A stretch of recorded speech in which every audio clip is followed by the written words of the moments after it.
guys! Welcome back to my channel. Ayan, marami talagang napapansin niya yung kay Fiang na parang na-develop na din siya kay GM. Hala, paano na si Sian na naghihintay sa kanya paglabas? O yan, tingnan natin yung mga moves ni Fiang na talagang naglambing kay GM na akbayan siya kasi siguro pagod si Fiang kasi nga naglalaro ng volleyball.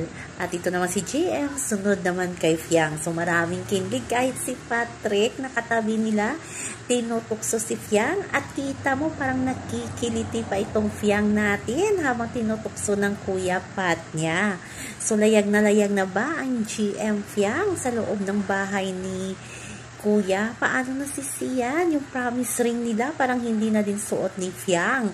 Hala ka! Pero nalay natin, friends lang talaga silang dalawa ni GM na parang magkapatid. Alam naman ng lahat na mas malapit si Fiang sa lalaki kaysa sa babae. Tropa-tropa lang. So yan naman po guys ang ating update sa ngayon. Hanggang sa muli. Bye-bye!